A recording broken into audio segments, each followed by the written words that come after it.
Ce jour-là, on dira à Jérusalem, Non, ne crains pas si on ne laisse pas tes mains défaillir. non, Le Seigneur ton Dieu est en toi, c'est lui. là c'est bon. Vous qui apporte le salut. Quoi?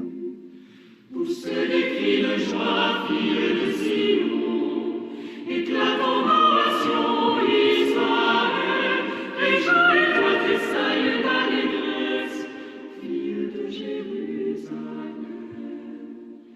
Il aura en toi sa joie et son allégresse, il te renouvellera par son amour, il dansera pour toi avec des cris de joie, comme au jour de fête. Tressaille, tressaille,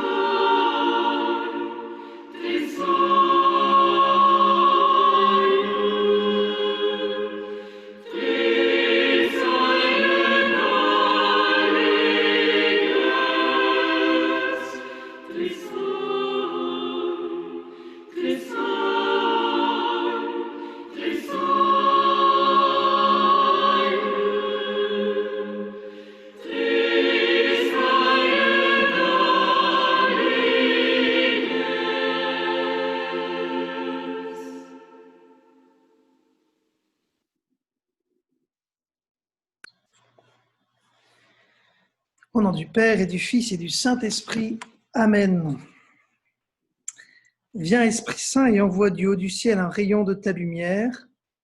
Viens en nous, Père des pauvres, viens en nous, dispenseur des dons. Viens, lumière des cœurs, consolateur souverain, hôte très doux de nos âmes, adoucissante fraîcheur. Dans le labeur, le repos, dans la fièvre, la fraîcheur, dans les pleurs, le réconfort. Ô lumière bienheureuse, viens remplir jusqu'à l'intime le cœur de tous tes fidèles. Sans ta puissance divine, il n'est rien en aucun homme, rien qui ne soit perverti.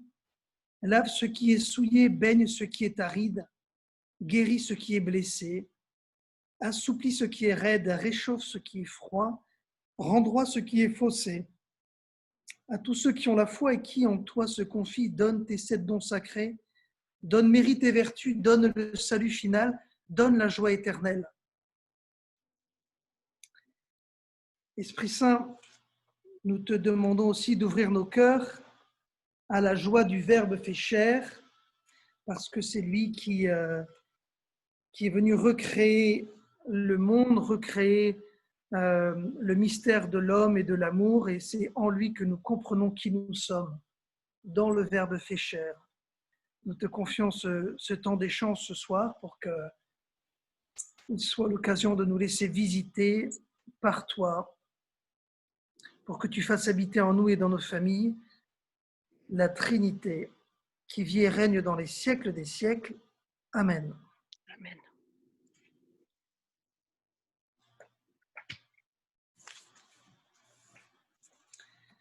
Bonsoir tout le monde. C'est une joie de continuer avec vous cette réflexion sur la famille, le fondement de la famille et du mariage dans la foi chrétienne. La dernière fois, nous avons approfondi la notion de mariage et de la famille comme don de Dieu. On dit notamment que c'est le mariage qui est au centre de la famille, cette dernière pouvant être comprise comme une extension de l'amour conjugal. Je ne l'ai pas beaucoup développé, mais j'ai commencé à le dire, on va dire. En effet, les enfants ne sont-ils pas l'incarnation du lien conjugal lui-même? Ne manifestent-ils pas à la face de la société l'amour conjugal qui a uni pour toujours le père et la mère de l'enfant? Il est tellement vrai que le mariage est le pilier de la famille que la destruction du mariage entraîne d'une certaine manière la destruction de la famille. Nous n'avons que trop d'exemples autour de nous. Et peut-être il est probable que certains d'entre nous appartiennent à des familles qui ont fait cette expérience difficile. L'élément capital de l'équilibre de la famille est donc la préservation et l'approfondissement de l'amour conjugal des époux. Il paraît donc essentiel dans ce deuxième entretien de s'arrêter sur ce qu'est l'amour conjugal et comment le protéger. Nos questions seront autour des suivantes. Comment définir l'amour conjugal? Qu'est-ce qu'il a de particulier? Quelles sont ses caractéristiques? Quel est le lien entre mariage, amour et procréation? Pourquoi et que veut-on dire par le langage du corps? Quelle est la place et la signification de la sexualité?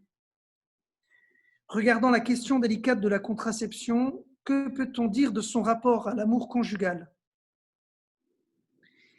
Et plus concrètement et dans un deuxième temps, nous nous poserons la question de savoir quels sont les moyens efficaces qu'ont les époux chrétiens pour protéger et développer leur amour conjugal. Et là encore, vous en connaissez bien plus que moi, j'allais dire, mais vos remarques, vos réflexions seront les bienvenues.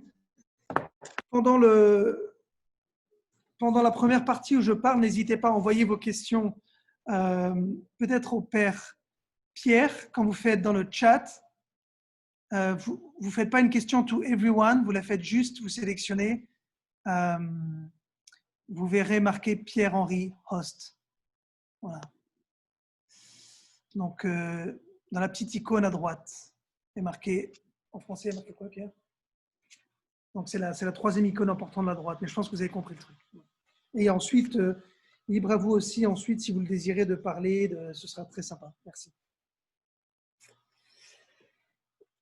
La dernière fois, nous avons cherché à comprendre le fondement du mariage, son lien avec la création et la rédemption.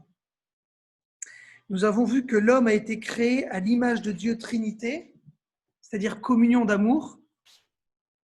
Appelé à l'existence par amour, il est appelé en même temps à l'amour.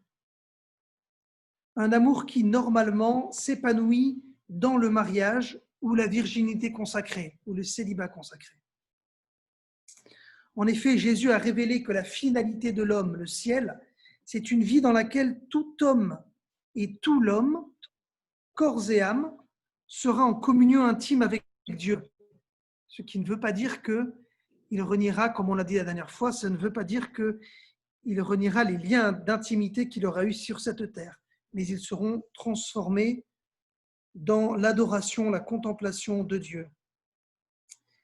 Les personnes qui, à la suite de Jésus, reçoivent dès maintenant l'appel à aimer pleinement corps et âme dans la virginité consacrée, anticipent sur terre l'état de vie de la Jérusalem céleste. En même temps qu'il a révélé une autre manière d'aimer pleinement, donc dans la virginité consacrée, Jésus a révélé aux hommes les sources de la grâce qui lui permettent d'aimer en vérité. Par le don total de sa vie, Jésus, vrai homme, a montré à l'homme ce que signifie réellement aimer. Pas de plus grand amour que de donner sa vie pour ses amis. L'amour comme don total de soi est devenu la mesure, l'exemple même de l'amour. Vous savez, la tradition aristotélicienne, Aristote dit que aimer, c'est vouloir le bien de l'autre, et c'est une très belle définition de l'amour que l'on dit souvent, que l'on donne souvent dans la pensée même thomiste, etc.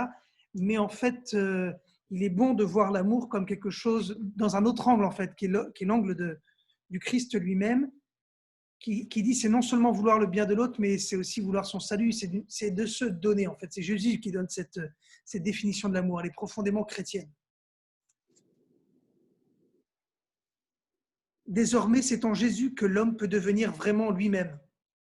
Affirmation fondamentale du Deuxième Concile du Vatican.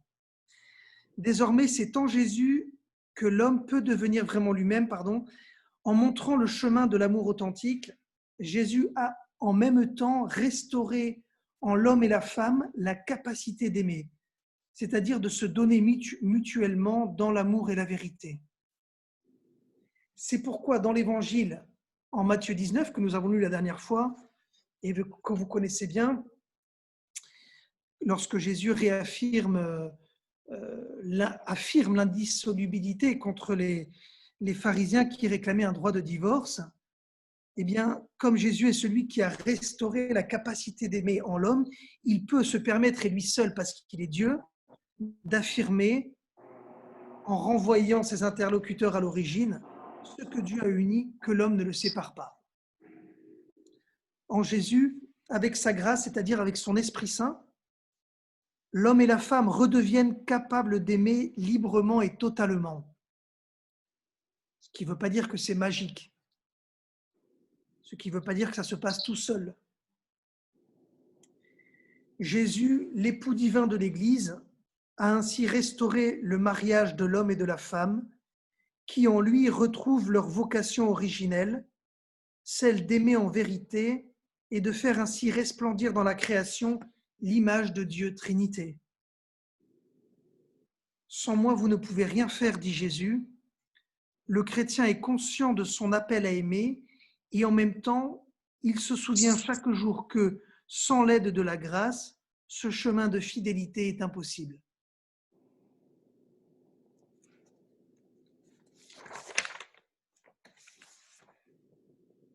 Donc, la logique de ce que je vais développer maintenant, c'est dans un premier temps parler des époux appelés à aimer comme Jésus.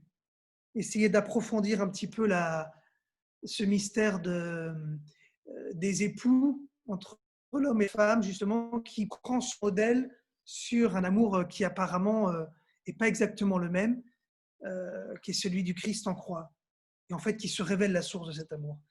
Et ensuite, je développerai ce que Jean-Paul II a appelé la signification sponsale ou la signification nuptiale du corps. Donc en fait, l'idée dans une première partie, c'est de dire que l'appel à aimer radicalement, il est inscrit dans le mystère de Dieu, de la révélation. C'est la révélation, la parole de Dieu qui nous invite à aimer à la suite de Jésus dans cette radicalité. Puis Jean-Paul II nous invite à contempler dans le corps même de l'homme un écho, ou plutôt une concrétisation de cet appel à aimer. Voilà. La signification nuptiale du corps. Il s'agit de relire dans le corps humain un appel à aimer, radicalement. Et puis enfin, après avoir évoqué la question du péché originel, de l'état de péché dans lequel nous sommes, je dirais un mot sur le problème de la contraception. Et dans une deuxième partie, j'essaierai rapidement d'évoquer plus concrètement comment protéger l'amour conjugal. Voilà.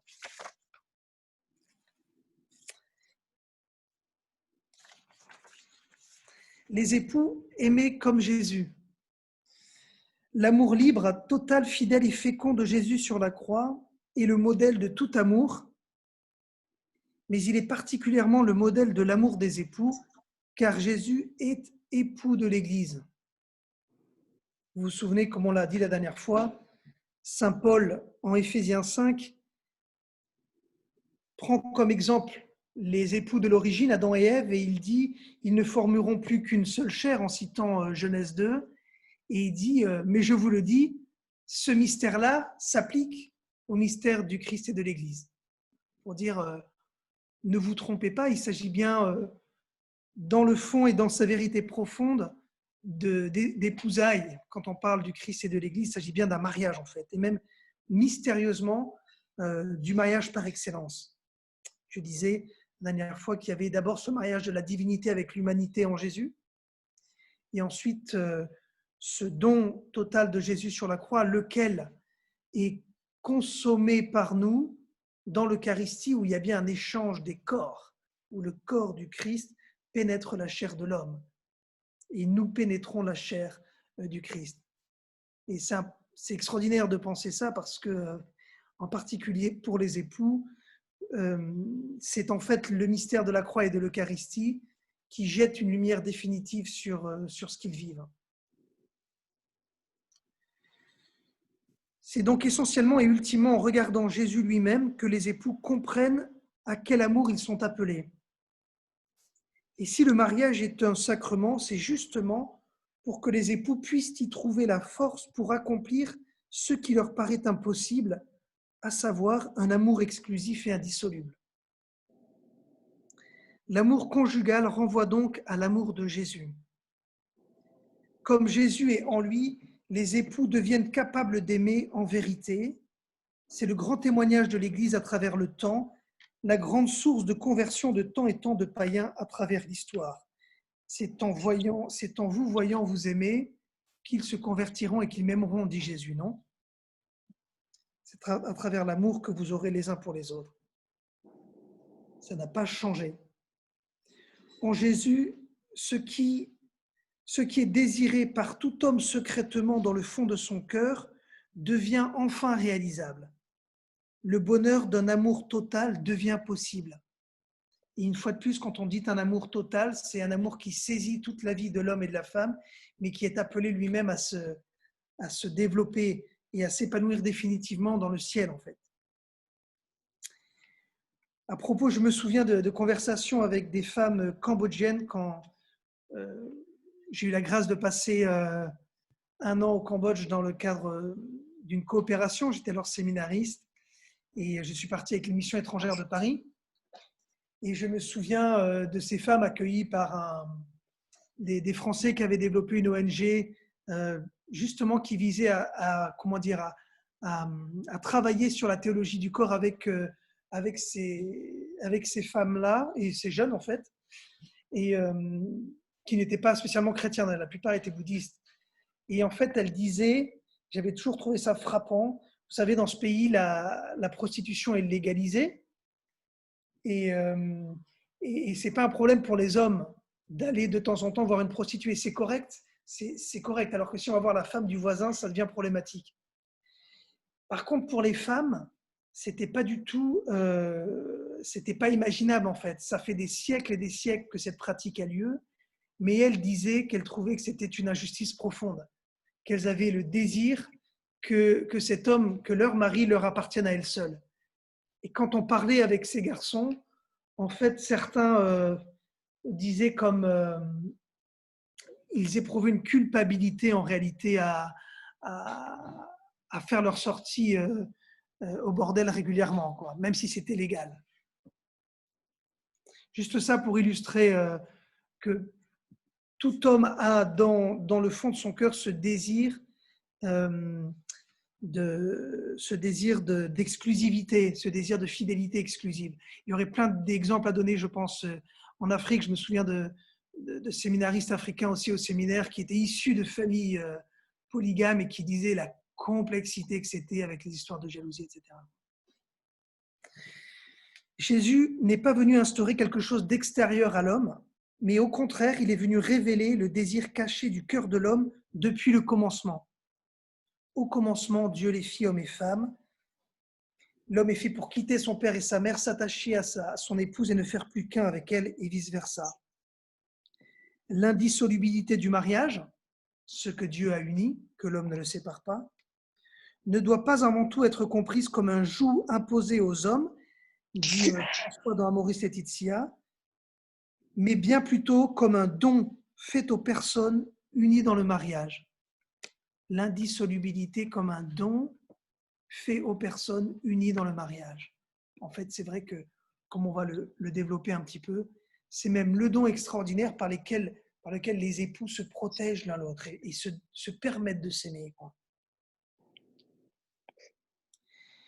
L'amour total n'est possible qu'à l'intérieur du mariage. Dit clairement l'Église, elle rappelle Jean-Paul II, un des plus grands théologiens du XXe siècle, qui a beaucoup influencé d'ailleurs la pensée de Jean-Paul II, celle de Ratzinger, Benoît XVI, etc. Donc, s'appelait Urs von Balthasar, que certains d'entre vous connaissent sans doute, a une phrase célèbre où il dit que tout amour véritable a la forme intérieure d'une promesse, d'un vœu, d'un lien définitif. La sagesse populaire dirait que amour rime avec toujours. On sent bien que, et c'est le rêve de tout adolescent qui découvre l'amour, il sent bien que cet amour qu'il a pour l'autre appelle un toujours, appelle une exclusivité et une indissolubilité en fait.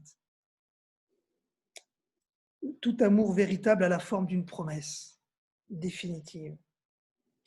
Seul le mariage, ainsi que toutes les cultures en témoignent, permet à cet amour d'être vécu. Et seul le mariage chrétien, parce qu'il est porté par la grâce de Jésus, permet aux époux de vivre pleinement ce don de soi.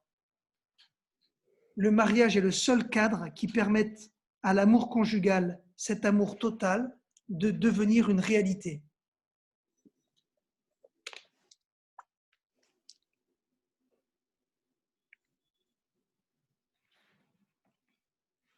Je note au passage que l'Église a toujours eu une grande considération pour ce qu'on appelle le mariage naturel. C'est-à-dire que pour l'Église, un mariage naturel est indissoluble. Donc, c'est-à-dire un mariage entre personnes qui ne sont pas baptisées. Ce n'est pas possible de défaire un mariage, même naturel, tellement l'Église reconnaît là que ces personnes ont répondu à un appel de Dieu qui est inscrit en eux-mêmes. Très intéressant. Deuxième point, la signification sponsale ou nuptiale du corps. Alors, c'est important de saisir que ce que je viens de dire, j'essaie maladroitement d'exprimer des points de doctrine, de ce que l'Église croit au fond, au profond d'elle-même sur l'homme et sa vocation à aimer. Ça ne tombe pas du ciel, c'est le cas de dire, même si Dieu nous est révélé et d'une certaine manière, il tombe du ciel, mais en fait, Dieu, c'est lui qui donne l'existence à toute chose, donc il est intérieur à toute chose également. Donc, mais ce qu'on veut dire, c'est qu'avec Jean-Paul II et la théologie du corps, on veut essayer de voir que cet enseignement que Jésus révèle, cette vérité sur l'homme que Jésus révèle, elle a aussi une dimension anthropologique, elle est aussi inscrite dans l'être humain et notamment dans son corps. C'est la grande intuition de Jean-Paul II avec cette théologie du corps. Dès les années 50, Jean-Paul II écrivait que la grande question qui allait s'ouvrir dans le siècle à venir, c'était celle de l'identité de l'homme. C'est-à-dire qu'on ne s'était jamais posé dans l'histoire de l'humanité qu'est-ce qu'un homme, qu'est-ce qu'une femme, tellement c'était évident. Et qu'en fait, pour la première fois, on allait se poser, on allait devoir répondre à ces questions.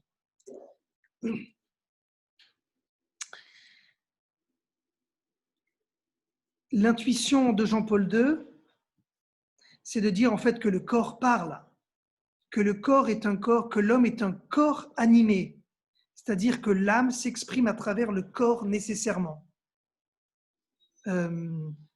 C'est-à-dire que quand on parle de l'homme, pour Jean-Paul II, on parle pas de l'homme d'une espèce parmi les autres, on parle d'une personne, et une personne, c'est une union indissoluble du corps et à travers lequel s'exprime le principe de vie, l'âme, le cœur de la personne. Le problème de l'homme moderne, on l'a exprimé la dernière fois, vous savez, c'est le « je pense donc je suis », donc tout est dans la pensée et une déconnexion du réel, de la dimension physique et du réel. C'est perdre du sens de la matérialité ou vraiment la réduction de la création et de la nature à une matière première, si vous voulez, sur laquelle on peut faire des expériences. C'est d'où le drame de cette mentalité appliquée à l'homme lui-même, qui n'est plus capable de relire dans son propre corps sa vocation à aimer. Ce qui était évident ne l'est plus pour l'homme moderne, c'est-à-dire pour nous. Peut-être moins que d'autres parce que, évidemment, étant nourri à la foi et au Verbe fait chair, c'est-à-dire à celui qui donne le sens à toute chose, eh bien, cette nourriture céleste nous rend la vérité de l'existence et de la création, mais il faut reconnaître qu'on est profondément blessé par cette même maladie. Jésus révèle l'homme à lui-même, répète Jean-Paul II tout le temps. Il est créé par amour et pour l'amour, comme je disais au début, et cet appel à aimer, cette vocation universelle est gravée dans son corps depuis les origines. Jean-Paul II écrit « En créant l'humanité de l'homme et de la femme à son image et en la conservant continuellement dans l'être, Dieu inscrit en elle la vocation et donc la capacité et la responsabilité correspondantes à l'amour et à la communion. L'amour est donc la vocation fondamentale et innée de tout être humain. Je relis la phrase. Quand c'est Jean-Paul II, en général, il faut relire 2-3 fois. En créant l'humanité de l'homme et de la femme à son image et en la conservant continuellement dans l'être, Dieu inscrit en elle la vocation, ça veut dire l'appel. Dieu inscrit dans l'humanité, dans vous, dans moi, la vocation, l'appel, et donc la capacité et la responsabilité à l'amour et à la communion. C'est-à-dire qu'il nous a créés par amour et pour l'amour, et il nous a même équipés de ce qui nous permet de reconnaître que c'est notre appel et d'y répondre. L'amour est donc la vocation fondamentale de tout être humain. Le corps, j'essaie de reformuler un petit peu, d'aller un peu plus profond dans ce que ça veut dire. Le corps porte l'inscription de l'appel à aimer. Jean-Paul II appelle cela la signification nuptiale du corps, c'est-à-dire le pouvoir du corps d'exprimer l'amour à travers lequel la personne humaine devient un don. Je prends un exemple très simple. Par exemple, caresser un enfant. Caresser un enfant, quand une grand-mère caresse son enfant, par exemple, elle dit quelque chose d'extraordinaire, d'autant plus si elle a perdu la voix ou ce que je veux dire, elle ne peut plus s'exprimer ou autre. La caresse, vous voyez, à travers le corps, eh bien, on sent bien que c'est tout le poids de l'âme, tout le poids d'amour intérieur à la personne, tout son cœur qui, d'une certaine manière, se déverse à travers son corps. Donc le corps est vraiment le lieu par excellence où s'exprime la personne. Alors vous voyez déjà se dessiner le challenge pour l'homme moderne, contemporain, pour nous, c'est de faire c'est la tentation, même si on ne peut pas le faire entièrement évidemment, mais la tentation c'est de réduire le corps à être indépendant des sentiments, du cœur, etc. C'est une grande illusion évidemment, de telle sorte que en fait je peux détruire avec mon corps, mais je peux aussi me détruire moi-même, comme si je pensais que mon corps n'avait pas d'impact sur mon être intérieur. À la face de la réduction moderne et contemporaine de la valeur de la nature et du corps, Jean-Paul II affirme avec force que le corps est saturé de signification. Le corps est saturé de signification. Il exprime le mystère de la personne humaine. Repensez encore à la question de la main qui caresse, ça dit tellement de choses. Bien sûr, ça dit encore plus de choses dans le langage sexuel des époux. Mais ce que dit Jean-Paul II, c'est que c'est vrai pour tout le corps. Et le regard, on peut penser au regard, la manière de regarder quelqu'un. Tellement de choses passent dans cette manière. La démarche d'une personne, la manière de marcher dit quelque chose de l'intériorité.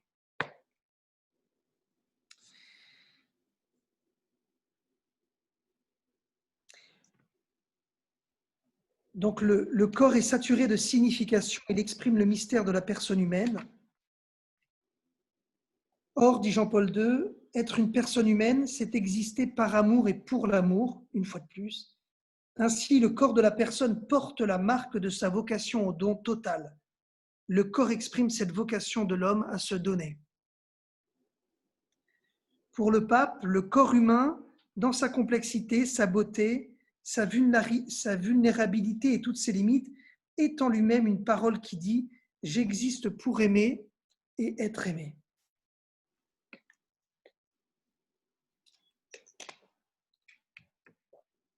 Dans le jardin d'Éden, Adam apparaît en premier dans un dialogue paisible avec Dieu, à la fin duquel il convient qu'il lui manque l'être qui puisse donner sens à son existence. C'est à travers son corps qui lui permet de voir, toucher, expérimenter, qu'Adam comprend qu'il n'est pas créé pour être seul et qu'il lui faut une aide. Très intéressant, le mot aide en hébreu, ézer, est utilisé dans ce cas-là pour l'aide dont Adam a besoin, mais il est aussi utilisé quand le prophète veut signifier l'aide de Dieu pour son peuple. C'est-à-dire que l'écrivain fait clairement un parallèle entre Dieu qui vient sauver son peuple et la femme qui est donnée à l'homme comme son aide. Très intéressant.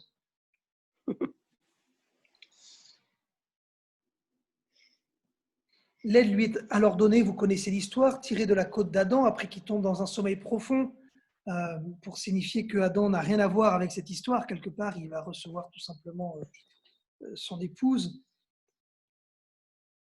Il quitte alors l'état de solitude originel pour être mis devant celle qui partage la même dignité que lui, la femme, qui au passage arrive comme le sommet de la création. Il y a une gradualité dans la création et c'est la femme qui arrive comme couronnement de la création. Pour être un autre thème, il y aurait beaucoup à dire, mais c'est aussi clairement la ligne de la narration. Voici l'os de mes os et la chair de ma chair. Il comprend immédiatement, en découvrant de ses yeux la femme, qu'elle est faite pour lui et lui pour elle. C'est bien la chair de l'un qui révèle à l'autre qu'il est fait pour elle, vice versa. C'est pas un amour platonique, imaginez, c'est à travers le corps, c'est dans la chair, c'est les yeux qui voient.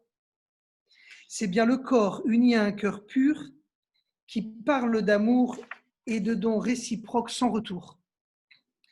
Ils sont créés pour ne faire qu'une seule chair, se donner et se recevoir l'un l'autre comme don et cadeau.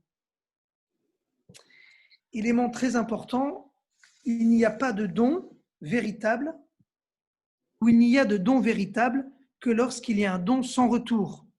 Reprendre ses volets, dit la sagesse populaire. Et oui, c'est l'état d'unité originelle ou mariage dans lequel nos premiers parents sont entrés. Cet état signifie l'unité de leur vie dans le mariage, unité qui culmine dans l'acte conjugal et mystérieusement se prolonge dans la progéniture, dans la procréation. Extraordinaire. Moi, je pense qu'on l'aborderait à dans le troisième entretien, la question de l'amour conjugal qui se prolonge dans l'enfant comme expression de l'unité conjugale. Très concrètement, la masculinité et la féminité qui caractérisent tout être humain sont une expression puissante de la création comme don et de la vocation de l'homme et de la femme à se donner totalement l'un à l'autre. Nous ne sommes pas créés. Nous n'avons pas inventé la masculinité et la féminité. Ce sont les caractéristiques fondamentales de tout être humain, caractéristiques qui s'inscrivent depuis la profondeur du cœur et de la psychologie de la personne, jusque dans chaque cellule de son corps formant son apparence. Chacun de nous, dans son identité masculine ou féminine, est un don de Dieu et il est appelé à se donner. C'est la signification nuptiale du corps. Le corps a un langage, c'est le langage de l'amour. La relation sexuelle apparaît ainsi comme la parole la plus profonde et la plus complète que des époux puissent formuler pour se dire « je t'aime ». Chaque union conjugale a la vocation d'imprimer dans le corps de l'autre la parole décisive qui lui a dit un jour « je me donne à toi et je te reçois ». Cette parole est tellement puissante que Dieu s'y associe directement en faisant jaillir un fruit d'immortalité, l'enfant. L'enfant est le fruit de l'intervention directe de Dieu qui crée une âme immortelle à partir des dons offerts par les époux. À ce moment-là, les époux comprennent que ce qui est en jeu dans la sexualité, dans leur langage d'amour par excellence, c'est la possibilité de l'intervention divine elle-même. En d'autres termes, les époux eux-mêmes se trouvent dépassés par l'immensité de ce qui est en jeu, par la responsabilité pleine d'amour dans laquelle Dieu leur donne de participer. Ce qui est en jeu dans la sexualité est immense, et c'est pourquoi l'Église a toujours considéré avec un immense soin aussi cette dimension essentielle de l'amour conjugal. Et là, vous touchez du doigt aussi pourquoi l'Église ne peut pas considérer la relation sexuelle comme quelque chose de secondaire. Vous voyez, dans une relation d'époux, mais pour ce que je viens de vous dire et le lien avec l'identité même de l'homme et le lien que Dieu a fait avec cet acte, eh bien l'Église veut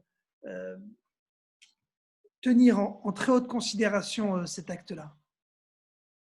On pourra revenir là-dessus. Troisièmement, relire le langage du corps est essentiel pour les époux. Voilà, le gros problème, c'est le péché originel, ok? On est d'accord. C'est-à-dire que c'est la fracture qui est décrite poétiquement, mais non réellement, même si on ne sait pas comment c'est passé, mais il y a quelque chose de réel qui est exprimé de manière poétique dans le récit de la Genèse, c'est que nos premiers parents, au soir de leur création, pour le dire de manière imagée, se sont rebellés d'une certaine manière contre Dieu. On en a parlé la semaine dernière, donc il y a cette fracture fondamentale qui est reliée en fait et qui entraîne toutes les autres. C'est celle d'Adam qui décide lui-même de mettre la main sur l'arbre de la connaissance et du bien et du mal. C'est-à-dire que qui est-ce qui donne la loi dans la création? Qui pose les règles de la loi dans la création? C'est Dieu. Et l'homme est invité à participer à cette loi dans la création. Donc, par exemple, si l'homme décide d'agir différemment, il va se faire mal. Une loi très basique, c'est que l'homme est fait pour marcher sur les pieds. Si je veux marcher sur les mains et sur la tête, au bout d'un moment, je vais avoir mal. Je prends un exemple vulgaire, mais c'est pour dire qu'il y a la création est traversée de règles simples et profondes que l'auteur de la Genèse, de manière très simple, exprime en disant il y a l'arbre, il y a le fruit du bien et du mal. En fait, ce que veut faire Adam en mettant la main dessus, c'est d'une certaine manière dire que c'est lui désormais qui décrète quelles sont les lois de la nature. Pourquoi il le ferait? Bien parce qu'il se décrète en fait créateur, il se met à la place du créateur. Une autre manière encore de le dire, c'est que Adam refuse de se recevoir du Père. Il refuse d'être enfant de Dieu, d'être posé dans l'existence. Remarquez que c'est le même drame qui est répété pour chacun d'entre nous et pour chaque enfant qui vient dans le monde. Chaque enfant qui vient dans le monde, à un moment donné, il a besoin de se réconcilier avec quelque chose qui est qu'il n'a pas choisi d'exister. Ça ne veut pas dire pour autant qu'il est condamné à une vie sans liberté, donc déterminée et dépourvue de son libre arbitre, de sa liberté, une vie dépourvue de son engagement personnel. Pas du tout. On voit bien que ce n'est pas ça. On a été mis au monde normalement par amour par nos parents et pour une vie de liberté. Mais la liberté ne signifie pas que nous ne venons de nulle part et que nous nous sommes posés dans l'existence. C'est simple et en même temps très fondamental à saisir, parce qu'en fait, c'est un peu ça qui s'est passé avec Adam, c'est-à-dire une grosse crise d'adolescence pas résolue, quoi.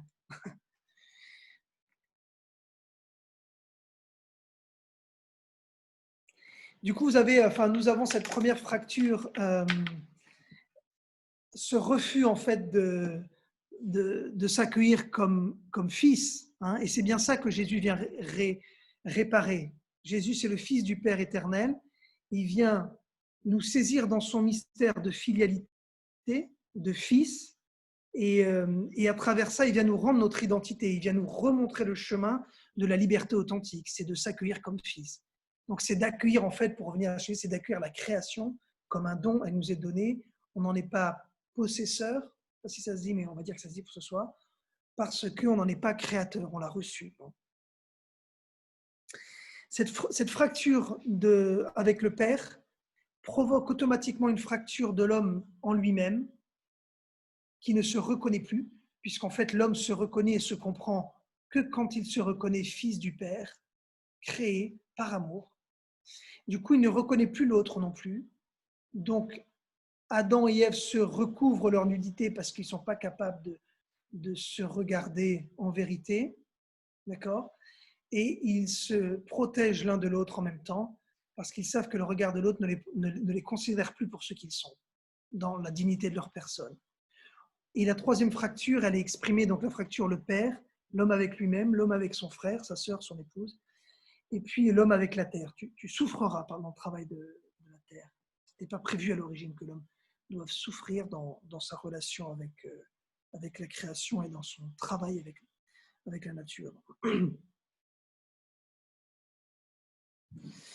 Pour ceux qui nous regardent plus directement, le gros problème dans ce qui regarde le langage du corps, l'amour conjugal, c'est que bien que nous ayons été sauvés de la damnation par Jésus et qu'il ait enlevé en nous le péché originel que nous partageons avec le reste des créatures après nos premiers parents, eh bien, nous avons gardé la concupiscence, c'est-à-dire les conséquences du péché. C'est-à-dire une relation déséquilibrée à nous-mêmes, aux autres, à Dieu et à toute la création. C'est-à-dire, pour dire de manière courte, c'est le péché, c'est la volonté de dominer, la volonté de posséder, qui s'exprime de mille et une manières. Donc l'enjeu, c'est quoi? C'est, avec la grâce de Dieu, donnée par Jésus-Christ, c'est d'accepter que j'existe comme don du Père, afin d'être un véritable don pour les autres, et non un boulet.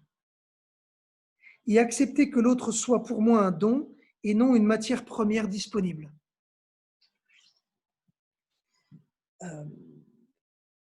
J'insiste juste comme ça, parce que dans la théologie du corps, Jean-Paul II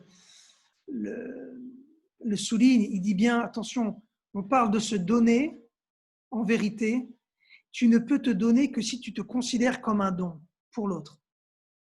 Donc, si tu ne te reconnais pas comme un don que le Créateur a fait à l'humanité, comme un don que tu as été fait à la communauté des hommes, si toi-même tu te regardes comme une tare, tu ne pourras jamais te donner à l'autre. Tu ne pourras plus être un don pour l'autre. Donc, c'est subtil parce que ça veut dire que, comme dit Jésus, aime ton prochain comme toi-même, ok, pas de plus grand amour que donner sa vie pour ceux qu'on aime, dit Jésus, mais cela commence nécessairement par se reconnaître soi-même comme un don. Donc ça exige d'aller se guérir à la source qui est le Père, se reconnaître comme fils bien-aimé. T'as beau avoir beaucoup de tares, être un pauvre garçon et une pauvre fille, tu es fondamentalement bien-aimé du Père. Dieu est bon et ami des hommes, comme répète souvent la liturgie de Saint Jean Chrysostome. Dieu est bon et ami des hommes. Je dois en faire l'expérience pour pouvoir me donner. Et remarquez que quand je fais ça, je deviens capable de regarder l'autre comme un don et donc d'aller au-delà aussi de beaucoup de limites qui sont les siennes. Et je transforme ma manière de le regarder et je vais y venir dans un instant.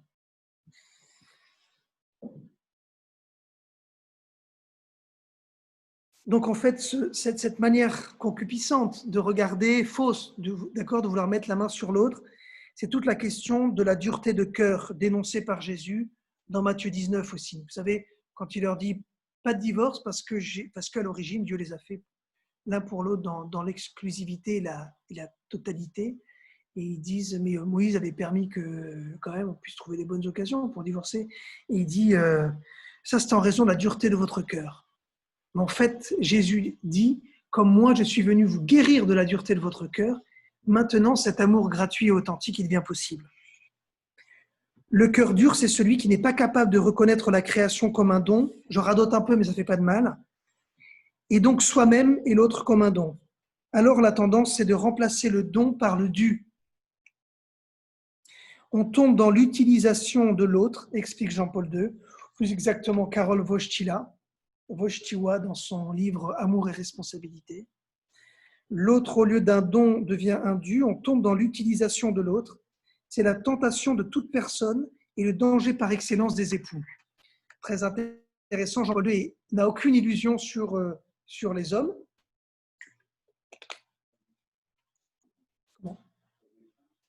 Sur les hommes et les femmes.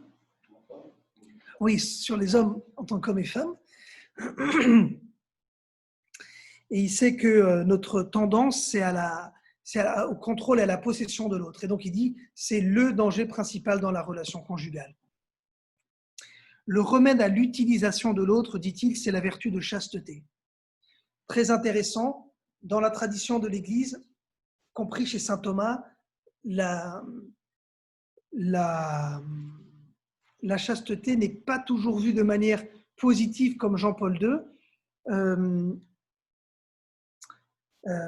Jean-Paul II, au lieu de dire que c'est d'abord quelque chose ce sont d'abord des pulsions ou des choses que l'on retient d'aller trop loin, en fait, il dit non, fondamentalement, la chasteté, c'est ordonner tes pulsions et tes désirs qui, eux, sont bons, il faut les ordonner du corps de l'autre à la personne de l'autre. C'est-à-dire lorsque tu as un désir pour l'autre qui est plus un désir de son corps, tu dois te souvenir que c'est le corps d'une personne. Et donc cette personne ne peut pas être en ta possession, quoi.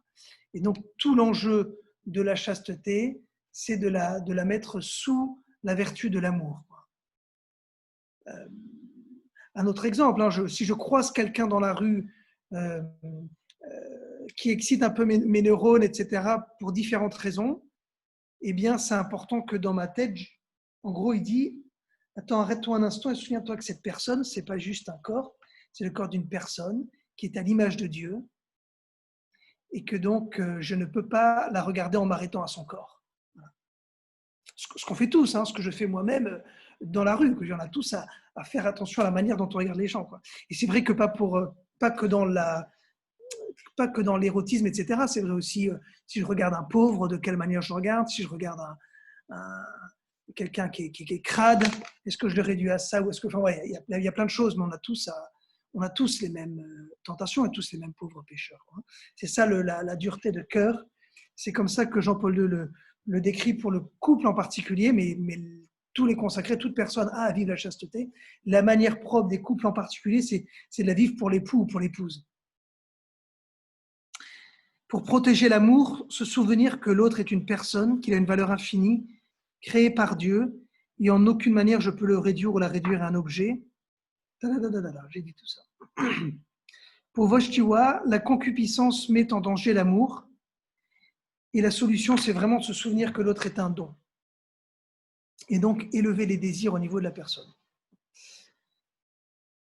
Ce qui nous amène en fait au problème de la contraception, qui me semblait important d'évoquer, parce que c'est symptomatique, quoi, et c'est un challenge que vivent tous les couples.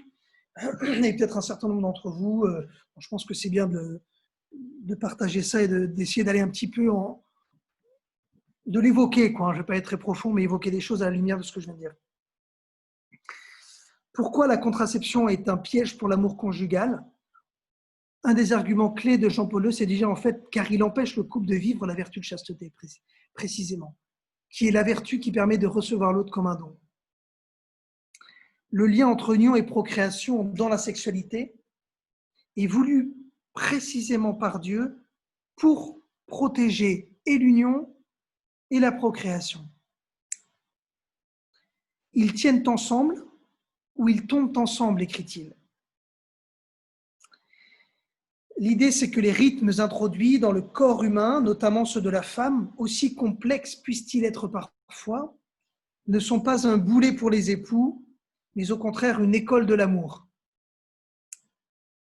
Ils permettent aux époux, et notamment aux hommes, de développer un langage qui soit à la hauteur de leur dignité, de lui comme elle.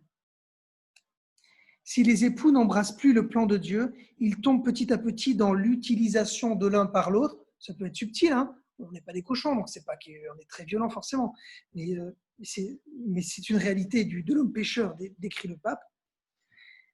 Ils tombent petit à petit dans l'utilisation de l'un par l'autre, générant dans leur couple et dans leur famille une tension et des fractures qui peuvent être dramatiques. Au passage, Paul VI dans Humaine Vitae, je crois numéro 17, a déjà prévu, il dit, si on va dans ce chemin-là, on va vers une déstructuration du mariage, de la famille et des liens de la société.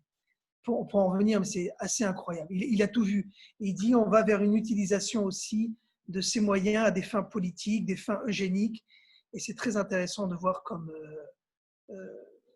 les grands eugénistes, y compris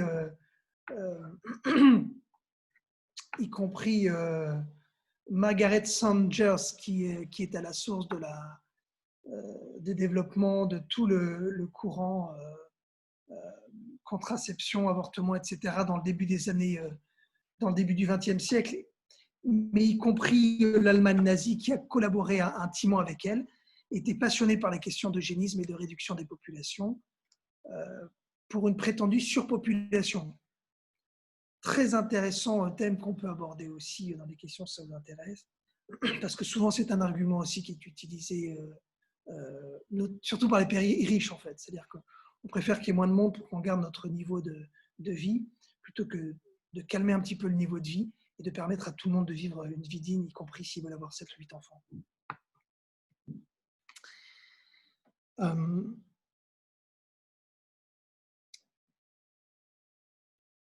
Le pape relève la contradiction entre « je te reçois entièrement, je te reçois comme époux, comme épouse » et la contraception où « je reçois tout de toi sauf ta fécondité » où « je me donne à toi complètement sauf dans ma fécondité ».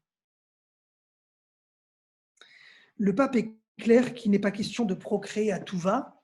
François, d'une manière un peu cavalière, dit qu'on n'est pas des lapins. Ça, c'est très clair. Et on pourrait, voilà, ça c'est une des dimensions de la paternité et maternité responsable. C'est d'abord connaître mon corps, connaître le corps de mon époux, de mon épouse, connaître les besoins, des différents besoins de la société, de notre famille, etc.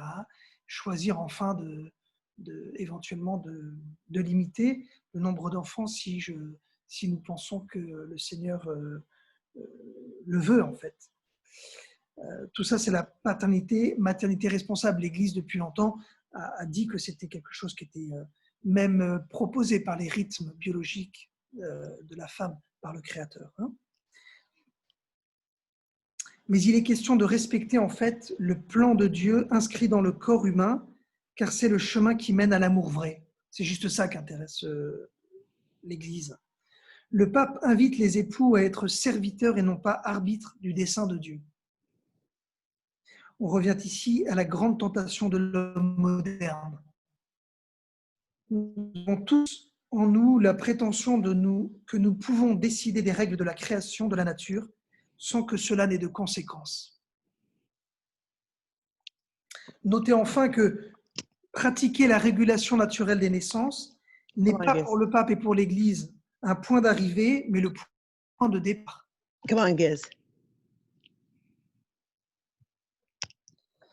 Il y a une manière de pratiquer aussi, dit-il, bien sûr, la régulation naturelle qui peut être faite dans un esprit lui aussi contraceptif.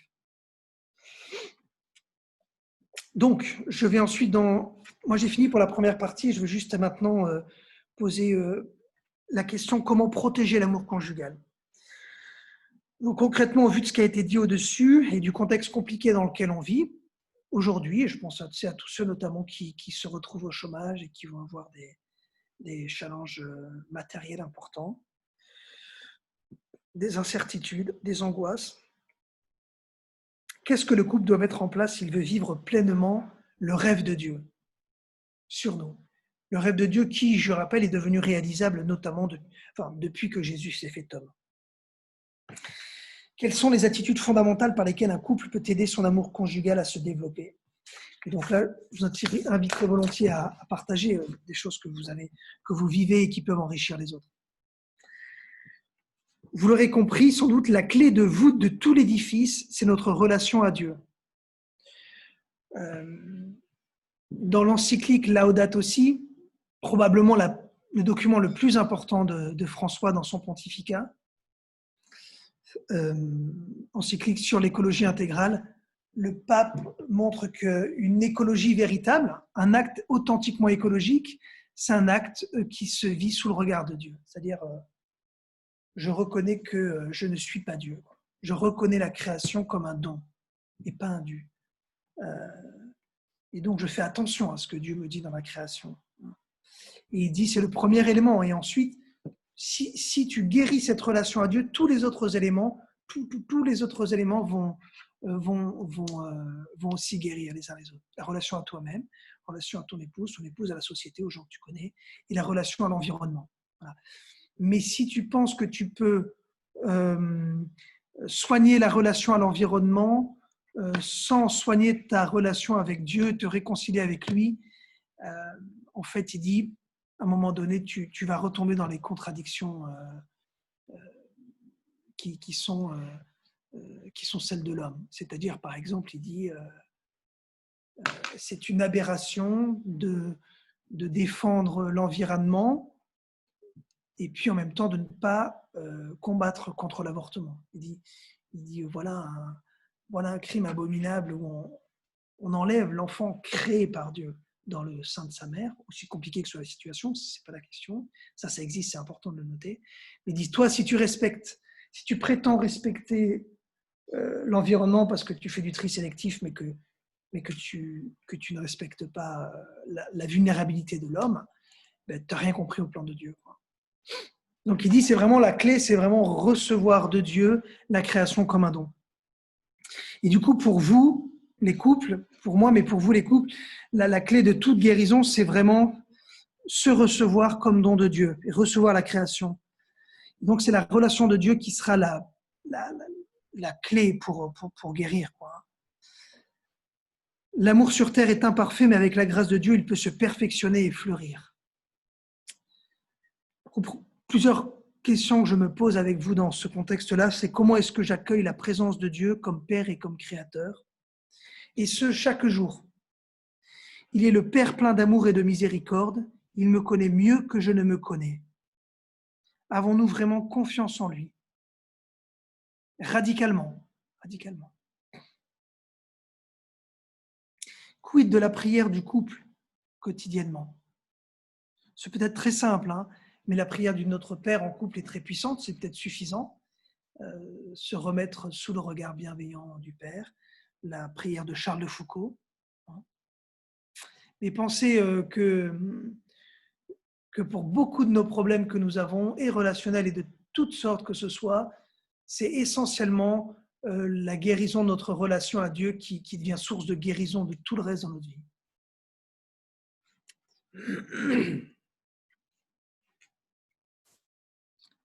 Et je pense pas enfin d'ailleurs, l'enjeu c'est de réapprendre à voir la création comme un don, et moi aussi, mon corps, l'autre, son corps, tout mon être, tout son être. Nous ne nous sommes pas tant choisis que nous avons été donnés l'un à l'autre par Dieu comme don, dit Jean-Paul II quelque part. Enfin, je pense que l'adoration, le sacrement du corps à la fois beau et en même temps brisé, et en fait qui garde toute sa beauté même s'il est sur la croix. L'adoration du corps eucharistique de Jésus est un vecteur, un lieu profond de guérison pour nous. Bien sûr, sacrement du corps. Je pense qu'une attitude fondamentale que nous devons avoir, c'est l'humilité. Mais aussi en tant qu'époux, en tant que qui que tu sois, accepte de te laisser aimer par Dieu tel que tu es, comme tu es. N'aie pas peur de te reconnaître pécheur. Je me souviens d'une femme qui me disait, moi mon père, je ne confesse plus confesse plus la contraception parce que je considère que c'est pas un péché dans mon cas parce que je suis dans une situation compliquée, etc. En fait, c'est probablement pas une bonne solution parce que c'est exactement comme Adam en fait. c'est je décide de qu'est-ce qui est bien, qu'est-ce qui est pas bien. En fait, Dieu, ça l'intéresse pas beaucoup. Ce qu'il veut, c'est même pas tant nos péchés qui l'intéressent. C'est juste qu'on se reconnaisse pécheur.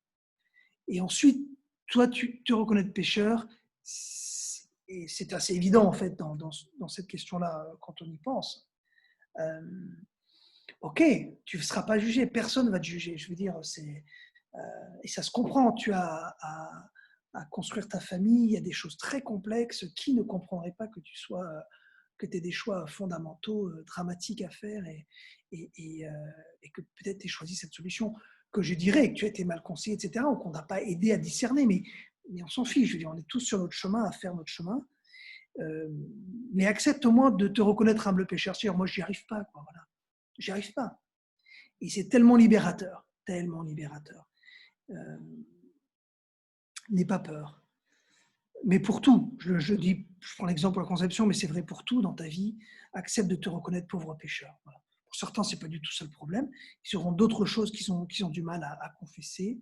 Peut-être certains d'entre nous ont même du mal à se confesser tout court, parce que c'est vrai que c'est difficile parfois, et ça demande du courage. Peggy dit l'homme n'est grand devant Dieu qu'à genoux. Mais c'est salutaire, quoi. C'est un grand cadeau en fait.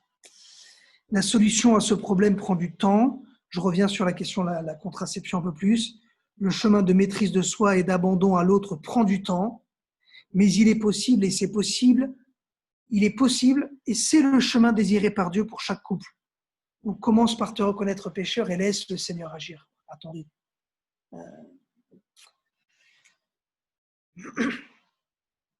Lire le chapitre 4 d'Amoris Laetitia, je pense, c'est un grand cadeau à se faire en couple. Il est intitulé « L'amour dans le mariage ». C'est un commentaire sur l'hymne à l'amour de saint Paul. Pour moi, je pense que c'est la plus belle partie de l'encyclique, qui est vraiment abordable, de l'exhortation apostolique. C'est vraiment abordable.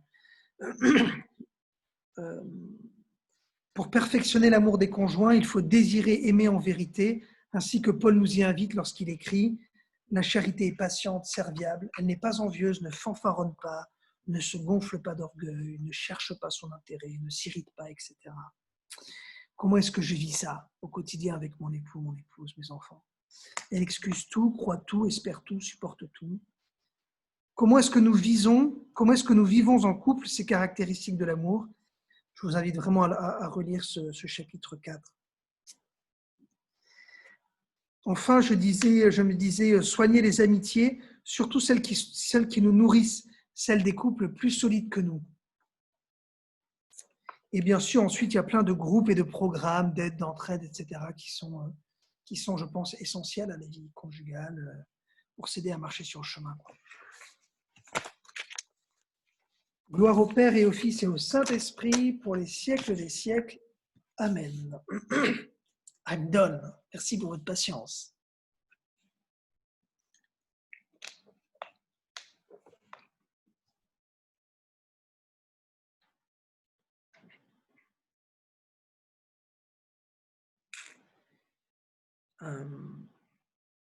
Vos questions sont bienvenues.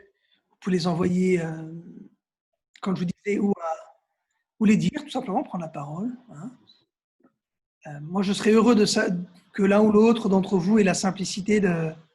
Mais sentez-vous très, très libre, je comprends très bien si... voilà.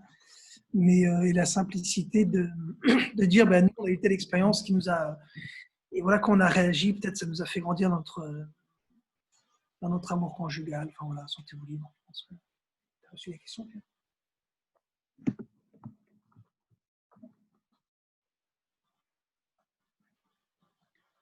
Et pour poser une question, il faut faire sauter votre micro, passer de mute à activer.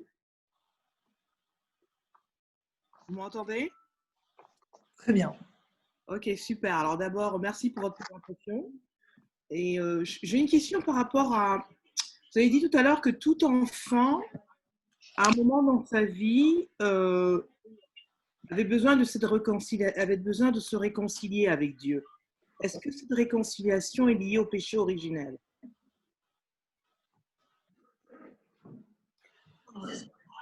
En fait, je disais que tout enfant vit avec ses parents ce que tout adulte vit avec Dieu. C'est-à-dire que aucun d'entre nous n'a choisi de venir dans l'existence. Et un jour, on a besoin de choisir, de dire soit merci Seigneur pour le don de la vie, et soit de différentes manières, ça peut s'exprimer. Je refuse parce que je n'ai pas choisi quelque part. Je n'ai pas choisi de vivre. Qui es-tu pour avoir donné la vie? C'est la radicalité de Sartre, par exemple. Mais, et du coup, je me disais, donc oui, cette attitude de rébellion par rapport à Dieu, cette attitude même de recherche, le fait qu'on ait besoin que ce ne soit pas quelque chose qui vienne assez naturellement au cœur, c'est un fruit ce qu'on appelle cet état de péché, le péché originel, c'est un état de péché qui fait que Dieu ne nous est plus transparent. La paternité de Dieu ne nous est plus transparente. Mais plus on entre dans la personne de Jésus, plus on découvre la richesse du Père et plus, du coup, sa présence devient transparente. Pour des enfants, c'est quelque chose qu'ils ont à vivre quelque part pendant l'adolescence, non? Avec leurs parents et à se recevoir de leurs parents, à accepter qu'ils sont les enfants de leurs parents qui n'ont pas choisi de vivre, mais s'ils veulent vivre une vie belle et libre, ils ont besoin de dire honore ton père et ta mère, comme dit le commandement. Ils ont besoin de dire oui à leurs parents, même si ce n'est pas les meilleurs parents du monde, même peut-être qu'ils ont beaucoup souffert, mais il faut que tu dises à un moment donné oui. Et si tu dis oui, tu prends ce qui est bon et tu laisses de côté ce qui t'a fait souffrir, à ce moment-là, tu peux vivre, tu peux devenir libre. Et c'est ce qu'on doit faire devant Dieu, ce que les enfants doivent faire devant leurs parents. Je ne sais pas si ça répond à votre question. Vous me demandiez si la rébellion des enfants, elle est liée à la rébellion avec leur père, ou le Père du ciel, c'est un peu ça que vous demandiez, ou il faut redécocher votre micro?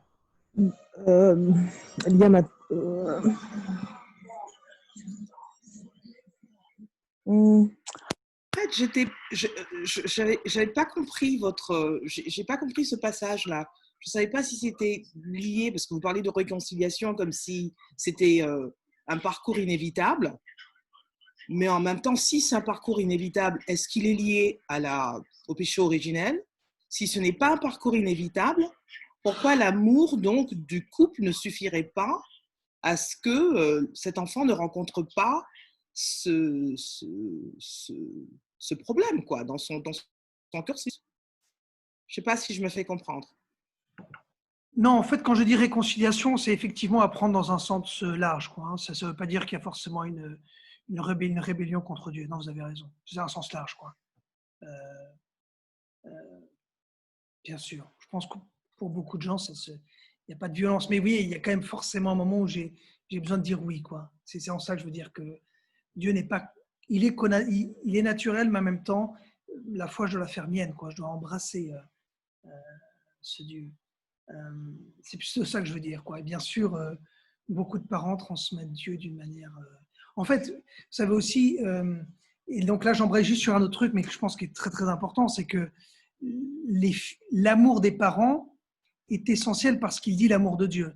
Donc, un enfant qui a un témoignage d'amour de ses parents ne peut pas avoir de cadeau plus grand que dans sa vie. Il ne peut pas non plus avoir de manifestation de Dieu qui soit plus profonde. Quant à la Messa, le prédicateur de la maison pontificale dit, mais il le reprend, c'est quelque chose que j'ai entendu, un enfant n'a pas tant besoin d'être aimé que de voir ses parents s'aimer. Un enfant n'a pas tant besoin d'être aimé que de voir ses parents s'aimer. D'où l'importance capitale de l'amour conjugal, de protéger ce lien-là. On en parlera un peu plus, je pense, la semaine prochaine, parce que en fait, ton enfant, il est l'union immortelle, parce qu'il portera son corps dans l'éternité. Il est l'union à jamais de cet amour qui t'a uni à ton époux, ton épouse, ou à cette personne-là, si les gens n'étaient pas... Mais il n'empêche que par la volonté du Seigneur, il y a cette union indélébile qui est scellée pour toujours dans cette personne humaine, image de Dieu, qui entrera dans l'éternité. Donc, ça dit quelque chose du sérieux avec lequel Dieu prend l'union des personnes entre elles. Une union n'est pas hasardeuse, elle est tellement grande qu'elle se scelle concrètement dans un enfant. C'est incroyable.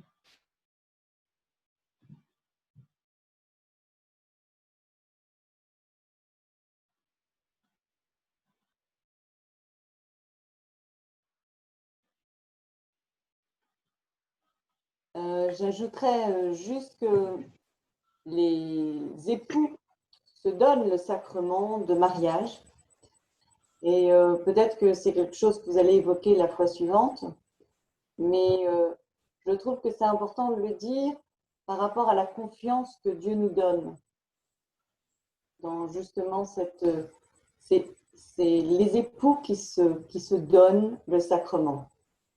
Est-ce que vous êtes... Est-ce que la formulation est bonne déjà? Non, non, c'est ouais, bien sûr, mais allez-y, dites-en plus. Moi, En fait, c'est déjà énorme de dire ça. Ça veut dire quand même que le Seigneur nous fait confiance. Le Seigneur nous donne tous les éléments pour créer cette cellule familiale complètement sous le regard de Dieu directement. Le prêtre vient bénir, mais ce sont les époux qui... Donc c'est un terrible sérieux de la part du Créateur que de dire donnez-vous le sacrement. Non, absolument, merci. Merci. Vous savez, on l'a évoqué la dernière fois, mais on dit que le mariage était le sacrement primordial. Voilà. C'est-à-dire qu'en fait, depuis l'origine de la création, les époux sont responsables d'être le lien direct entre la création et Dieu. Ils sont la vocation d'exprimer depuis l'origine le mystère de la vie humaine sur la terre et son lien avec Dieu, depuis l'origine. Le simple fait qu'ils s'unissent l'un à l'autre dit quelque chose de Dieu. Sacrement dans un sens vraiment, c'est quand on dit sacrement, c'est le signe d'une réalité invisible, plus profonde sur Dieu. Et l'origine, les époux, vous avez raison, ont la charge incroyable, qui n'est pas tant une charge qu'une... C'est à la fois un don incroyable de faire rayonner dans la création l'amour de Dieu. Je suis un don du Père. La création est un don.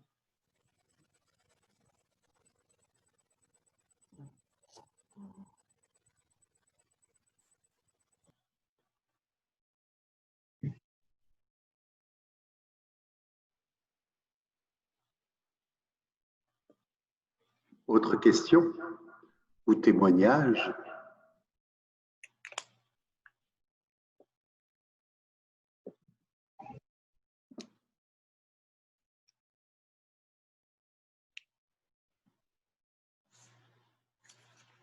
C'est les textes que le Père Bruno vous a donnés qui vous restent à la suite de son intervention, pantois ou admiratif ou réflexif. Et puis aussi... Oui, pardon. Vas-y. Je voulais revenir aussi sur l'écologie intégrale. Et vous disiez tout à l'heure, c'est une aberration. Et c'est quelque chose de tellement actuel en ce moment. L'aberration de ne pas défendre la vie alors que l'on défend en ce moment l'écologie. C'est quelque chose qui est bigrement important aussi parce que la création est un tout, est un ensemble. Et comment est-ce que nous, chrétiens, on peut témoigner autrement, enfin on peut témoigner par nos vies, bien sûr, mais aujourd'hui, on est quand même appelé à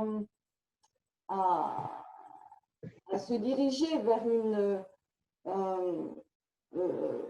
guérir cette plaie que l'on inflige à la planète par nos actions qui sont parfois néfastes. Et en même temps, les chrétiens ont à cœur de faire rayonner la vie sur cette planète. Et on se heurte quand même à une grosse différence entre ceux qui nous disent il faut arrêter la vie, il faut modérer le fait de donner la vie parce qu'on est trop nombreux sur cette planète, etc. Donc on a quand même il y a un enjeu terrible là pour nous les chrétiens et qui n'est pas très facile à faire rayonner.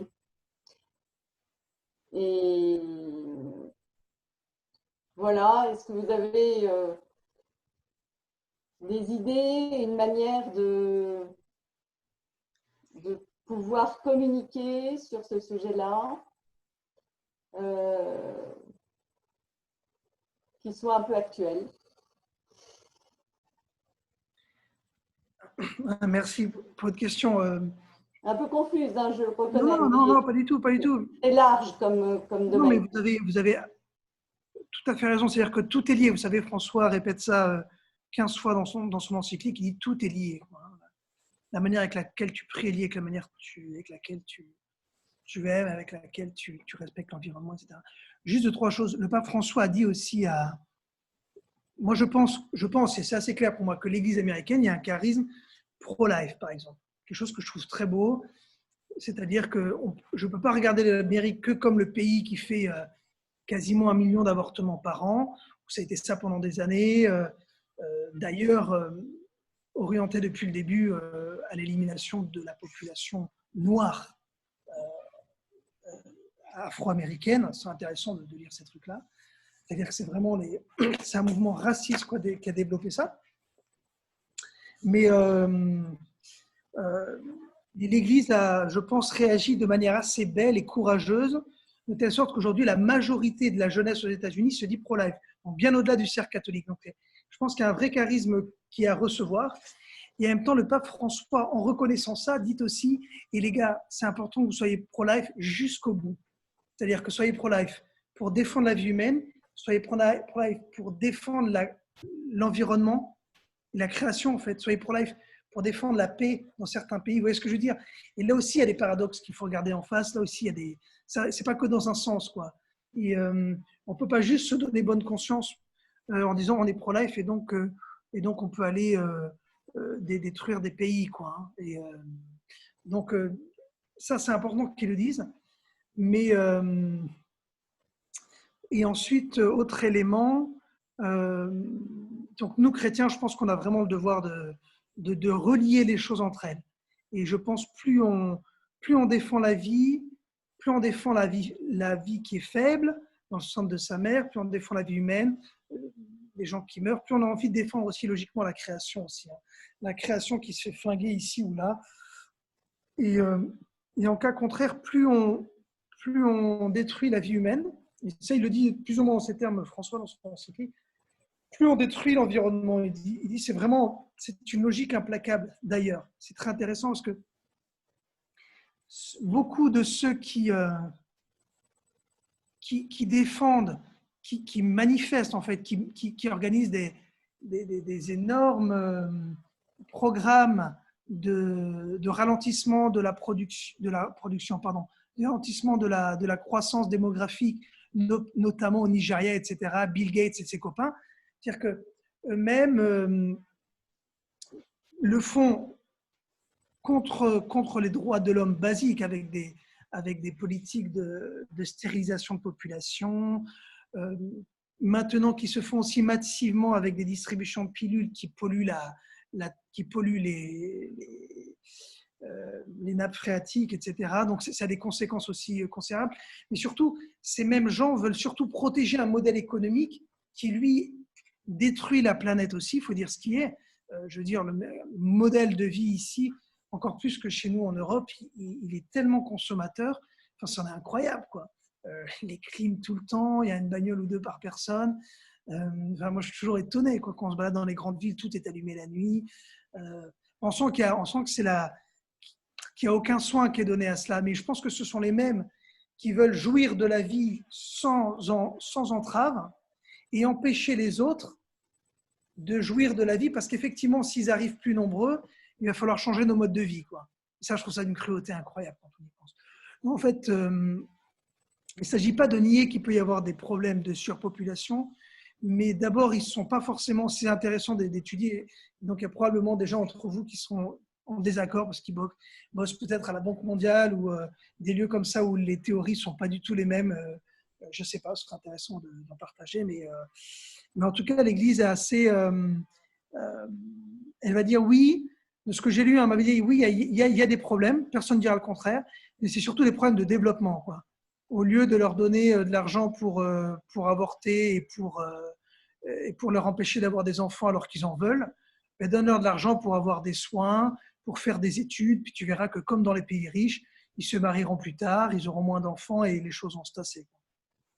C'est dit un peu vite, hein, mais je ne sais pas. Je pense que c'est important d'entendre l'appel de François de faire attention à la création, à l'environnement, mais de faire attention aussi à notre relation à Dieu en premier, à nous-mêmes, à nos frères et à l'environnement, de tout tenir ensemble. Je pense qu'il y a un témoignage à donner. Vous savez, les chrétiens font des enfants, les autres n'en font plus. Donc, il y a un moment, il y aura plus de chrétiens pour dire le message, non? Enfin, je ne sais pas. Puis je pense qu'il y a des gens je pense qu'il y a des gens de bonne volonté aussi. C'est intéressant, je trouve. C'est pas seulement forcément ceux qui font le plus de bruit qui gagnent toutes les batailles, quoi. Je pense qu'il y a beaucoup de gens, des associations, des gens sur le terrain qui travaillent à une défense authentique de la personne humaine, de l'environnement, de toutes les dimensions et qui ne font pas de bruit, mais qui travaillent dans le cœur des gens. Oui, mais en fait, il y a, je pense souvent, la philosophie de certains et c'est là où on ne joue pas dans la même cour, c'est que les chrétiens, ce n'est pas une philosophie, c'est une manière de vivre. Et je pense que quand on a des manifestations très importantes pour l'écologie, là, c'est plutôt une adhésion à une philosophie ou un style, alors que nous, chrétiens, on apporte autre chose, je pense, qui est la vie, qui est vivre en Dieu, être complètement, voir la création, voir l'être humain à travers, depuis Dieu et en Dieu. Bien sûr. Le chrétien est appelé à… Pardon. Il y a un décalage. Il y a forcément un décalage. Ah, mais c'est sûr. Et disons aussi les choses clairement, c'est-à-dire que, mais je pense que j'en reparlerai la prochaine fois aussi, quand on est dans des milieux aisés, on est plus en lien avec aussi ces milieux un peu zen qui vont prôner que toutes les choses se valent tant qu'on est gentils les uns avec les autres, quoi. En fait, c'est pas vraiment la révolution christique qui a justement transformé le monde, quoi. C'est raboter la vérité par le dessous, quoi. C'est sûr que la rencontre avec le Seigneur transfigure toutes nos rencontres, toutes nos manières de voir l'existence. Et c'est ça que nous devons désirer. C'est-à-dire que il y a un test, hein, je veux dire, si je vis dans l'Esprit Saint, les grandes peurs de la vie ne m'atteignent plus ou presque plus. C'est-à-dire comment je réagis, Covid-19, comment je réagis? Comment je réagis? Est-ce que je suis absolument paralysé dans ma maison, etc. Ou est-ce que je suis capable pour le coup, de faire un step back, quoi, et de dire, attends, enfin, comment je le vis? Quelqu'un qui le vit dans le regard de Dieu, il ne peut pas le vivre comme un païen, quoi. Il ne peut pas le vivre comme un philosophe que vous venez d'écrire. En tout cas, celui qui a une approche plus philosophique de la vie, non, il faut le vivre avec espérance, confiance. C'est facile à dire, hein, mais je suis comme vous, j'essaie de le vivre, quoi. J'essaie de le vivre, quoi. Mais quelles sont les grandes peurs de la vie? Mes enfants, par exemple, quelle est ma relation à mes enfants? Est-ce que je les porte avec… C'est normal qu'une mère ou qu'un père s'angoisse pour ses enfants, mais est-ce que est-ce que je les ai lâchés aussi, ou alors est-ce qu'ils m'appartiennent toujours d'une certaine manière? Est-ce que… Ah oui, je pense que toutes les questions des peurs expriment bien quelque chose d'une relation à Dieu qui nous a touchés en profondeur ou pas, quoi. Parce que la société a extrêmement peur. La société des gens qui est loin de Dieu est paralysée. C'est intéressant de voir ça quand même dans le temps où nous sommes, de voir comment ce petit virus est capable de révéler en fait la grande faiblesse de sociétés qui ont perdu le sens de Dieu, quoi. Ben nous, je pense qu'on a un témoignage à donner, ouais. Sans faire de folie, hein. Il ne s'agit pas de… Voilà, pas de folie, quoi. Mon père, j'ai deux petites questions. La première, c'est est-ce que dans l'histoire de l'Église, dans l'histoire de la pensée chrétienne, pour être plus large, y avait eu des théologiens ou des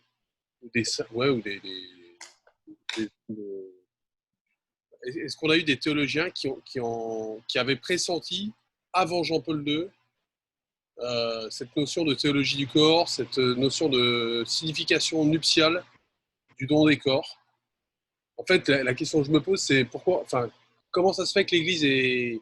C'est peut-être excessif ce que je dis, hein, mais comment ça se fait que l'Église ait attendu 20 siècles pour que finalement cette évidence saute aux yeux et que finalement ça soit notre génération qui en bénéficie quasiment la première. Voilà. Et la deuxième question, elle est liée au fait que, en fait, dans l'Église et comme chrétien, quand on réfléchit à la dimension chrétienne du mariage, ou quand on réfléchit à ce qu'est le mariage pour un couple chrétien, on part forcément de la Genèse, du chapitre 1, du chapitre 2 en particulier, et en fait on reconstruit le fil de l'histoire en partant justement de cette rupture des origines et du fait qu'il faut qu'on revienne à notre vocation originelle, etc. Mais ça, c'est audible quand on est chrétien. Et quand on s'adresse à un type avec lequel on est en train de boire une bière dans un bar, qui a pas du tout la même vie et qui dit en fait moi j'aime ma femme et je vis l'amour libre et je suis très bien comme ça, c'est difficile de lui expliquer en commençant par la Genèse, je pense. Mais peut-être que je me trompe. Et je voudrais savoir si on réfléchit aussi à la manière d'annoncer le message, mais sans partir forcément d'emblée d'une approche qui est une approche théologique. Il n'y a pas de critique dans ce que je dis. Hein. Mais je me dis, prenez-les hyper bien. mais je me dis comment on fait en fait pour aborder quelqu'un sur ces sujets-là qui sont extrêmement complexes et qui touchent à notre intimité profonde, sans parler du projet de Dieu. Sans parler d'eux. Sans parler du projet de Dieu sur l'homme. Oui.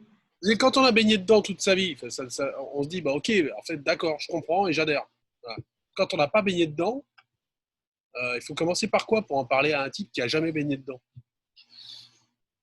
Comment vous commenceriez en fait, c'est ça. Non, mais d'abord, je pense que d'abord, c'est chacun qui, dans le cas où il est, a le secours de l'Esprit Saint pour donner la réponse qui doit être donnée.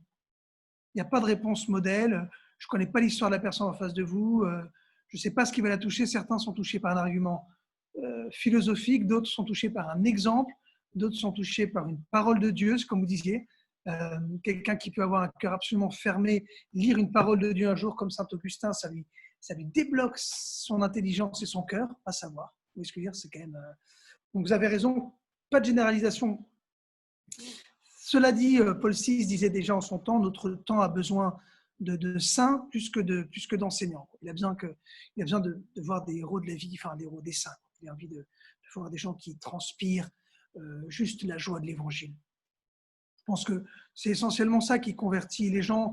Les arguments, ok, ça n'a jamais été les arguments qui ont converti beaucoup de gens, si ce n'est le martyre de l'amour. Hein. Ce qui a converti, c'est la croix de Jésus surtout, hein, jusqu'au bout. Hein. Jusqu'au bout, l'amour jusqu'au bout qui a dit aux hommes, bah oui, vraiment, il nous aime, jusqu'au bout. Donc, je pense qu'il faut d'abord que la personne, elle puisse voir que votre vie, elle respire, quoi, que votre couple, il dit quelque chose.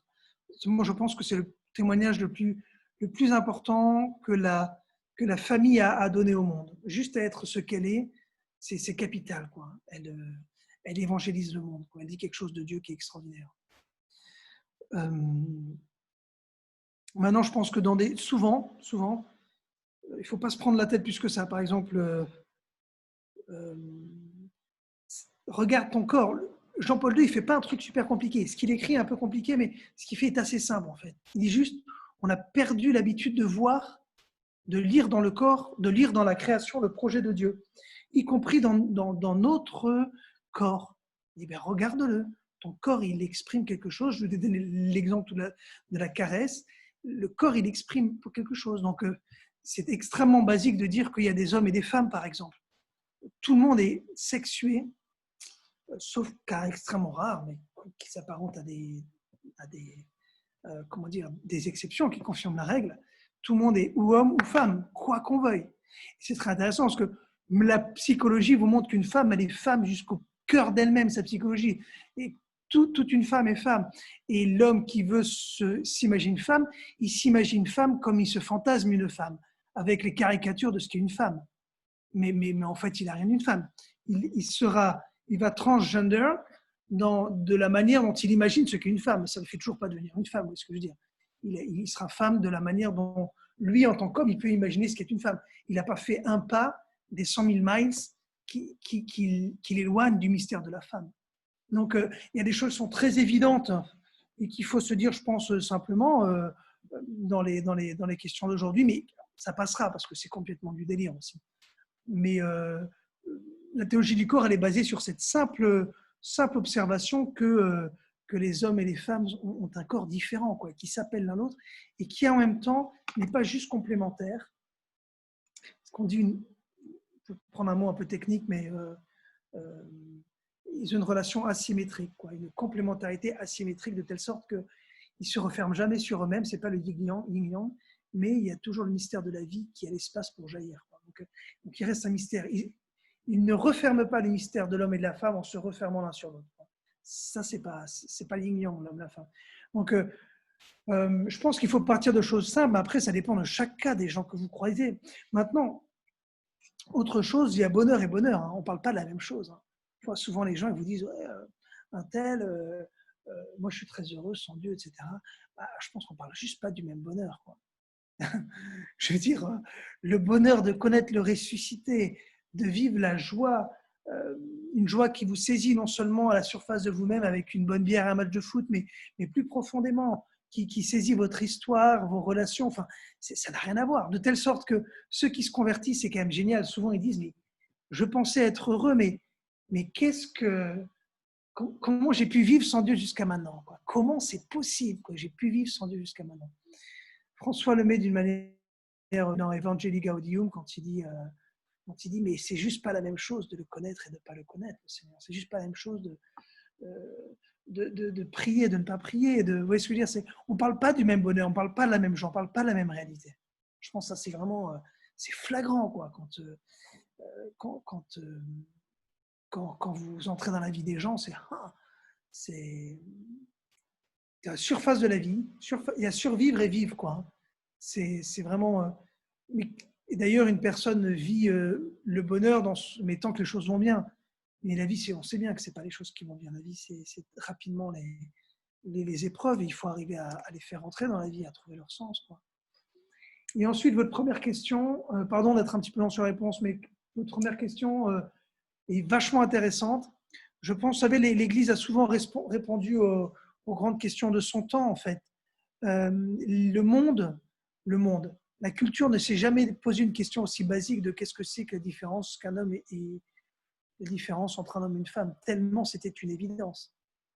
Et ça aurait fait rire aux éclats n'importe quelle personne jusqu'à la moitié du XIXe siècle, quoi. Qu'on se pose des questions comme ça. Donc, il n'y avait pas, si vous voulez, besoin. Et donc, en fait, le drame, c'est qu'on ne voit plus les choses les plus basiques, c'est-à-dire même les différences fondamentales entre un homme et une femme, alors qu'il y a même les sciences qui nous donnent des choses quand même extraordinaires, sur la psychologie notamment. Mais ce qui est extraordinaire, c'est que dans cette crise que l'on vit, l'Esprit Saint guide l'Église pour développer son anthropologie d'une manière très, très profondes et découvrir des beautés extraordinaires qu'elle n'avait pas découvertes avant.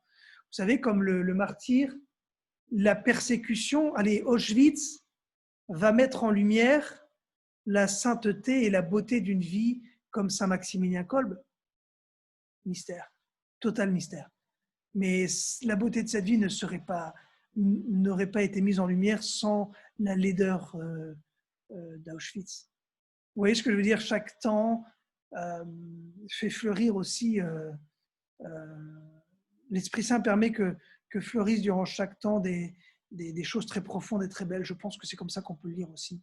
Et maintenant, je veux juste dire une autre chose par rapport à ce qu'on disait tout à l'heure sur la question de Daphné, mais moi, je pense qu'il ne faut pas trop qu'on se prenne la tête sur le monde va ceci, le monde va cela, les gens réagissent comme si. Je pense que notre vocation, c'est de recevoir la vie au quotidien sous le regard de Dieu, de vivre généreusement notre vie d'époux, de parents, de mettre toute notre vie sous le regard de Dieu, et puis de laisser le Seigneur, avec cette vie, construire la vie autour de nous des gens qui ont besoin. Vous voyez ce que je veux dire? C'est lui qui a sauvé le monde, c'est pas nous qui allons le sauver, quoi. Il fera des choses extraordinaires, mais avec la simplicité de notre vie quotidiennement offerte, quoi, je pense.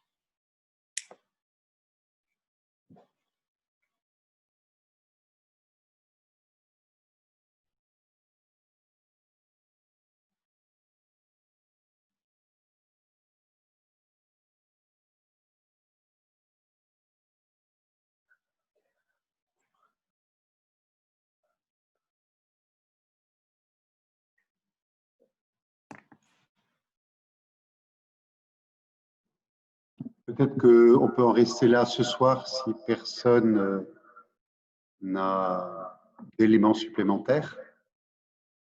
Et puis, pour le troisième entretien qui aura lieu mardi prochain, nous vous donnerons les textes en fin de cette semaine. Là, vous aurez le temps de pouvoir les lire, en plus de ceux qui vous ont été donnés ce matin. Je suis curieux. Est-ce que vous pouvez lever la main sur le temps de lire un ou plusieurs textes pour ce soir? Ok. On essaiera d'en lire plutôt.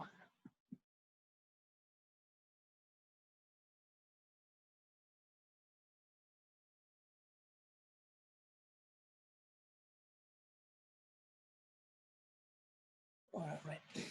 Je vous propose que nous rendions grâce au Seigneur juste en disant un Magnificat ensemble. Mon âme exalte le Seigneur, exulte mon esprit en Dieu mon Sauveur. Il s'est penché sur son humble servante. Désormais tous les âges me diront bienheureuse. Le Puissant fit pour moi des merveilles. Saint est son nom. Son amour s'étend d'âge en âge sur ceux qui le craignent. Déployant la force de son bras, il disperse les superbes. Il renverse les puissants de leur trône. Il élève les humbles. Il comble de bien les affamés, renvoie les riches les mains vides. Il relève Israël, son serviteur, et se souvient de son amour, de la promesse faite à nos pères, en faveur d'Abraham et de sa race à jamais. Gloire au Père, et au Fils, et au Saint-Esprit, pour les siècles des siècles. Amen. Que le Seigneur Tout-Puissant nous bénisse et qu'il nous garde, lui qui est Père, Fils et Saint-Esprit. Amen. Merci beaucoup pour votre accueil digital. Merci, Père. Merci beaucoup. Merci, Père. C'était formidable. Merci infiniment. Merci à vous. Bonne nuit. Bonne nuit. Bonsoir à tous. Bonsoir. Comment ça se passe là? iPhone, Dany Lemoigne. Ça va, Annie? Très bien. Bisous. Toi, tu as eu des nouvelles de Jacqueline, non? De Jacqueline? Quelle Jacqueline? Antoine. Jacqueline Antoine. Non, j'ai pas eu de nouvelles encore. Elle Ok. m'appelle. Enfin, il m'appelle demain. D'accord, super. Bah, écoute, quand on a, tu m'en donnes. Hein. Bonne soirée. Absolument. Bye, je t'embrasse. Bye. Bonsoir à tous. J'arrive pas à faire ce